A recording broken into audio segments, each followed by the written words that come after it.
Hey everyone. So the topic of this video is, are you worth your suffering? And when I first heard that statement, that question, it confused the heck out of me. And as I heard the explanation, it started to make a bit more sense. So I wanted to share that with you.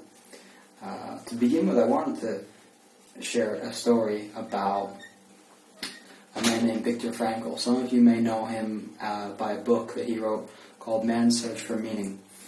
And in it, he was a part of the Holocaust, or as a Holocaust survivor, he endured the awful experiences as being a Jew in a concentration camp.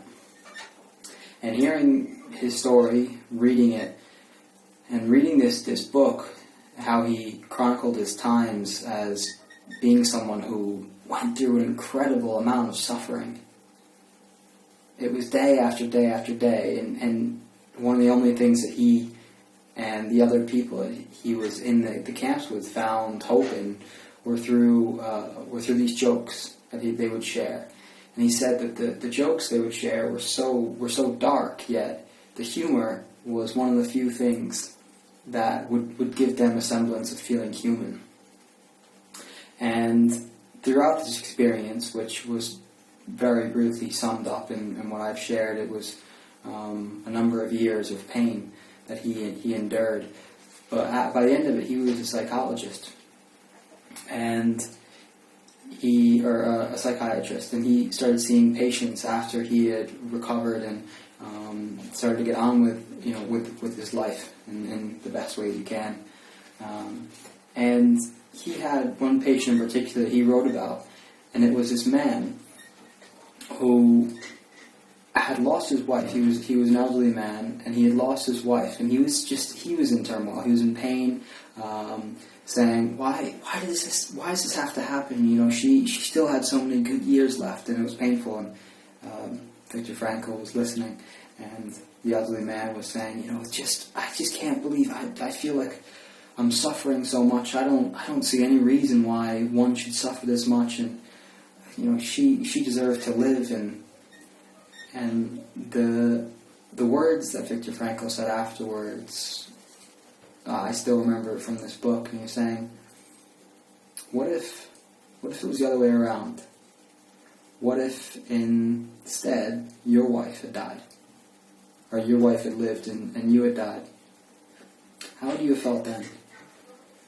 And the elderly man said, awful, because she would have had to live that life without me, and she would be where I am.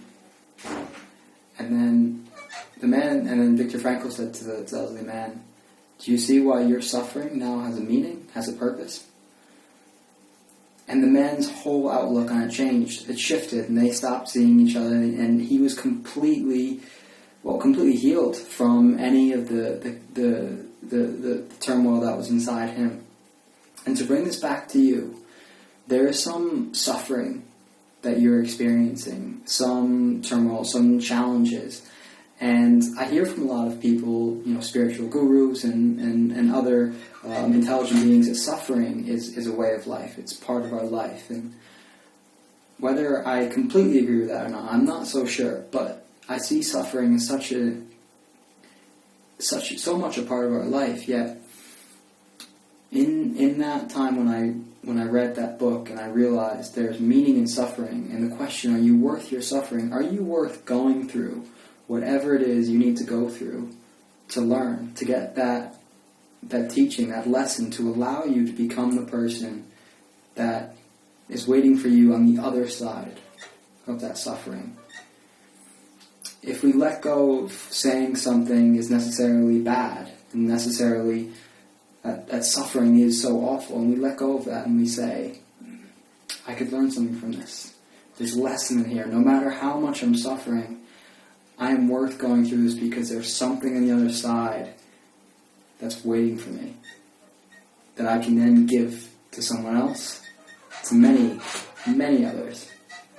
So I'd like you to think about that and really allow yourself to just if it doesn't make any sense, accept it. Let it be, and if it feels right, maybe journal a little bit on it, or watch a few video clips, anything. hope you have a beautiful day, and I believe that we're all worth our suffering to create a better and more beautiful world. Peace, love.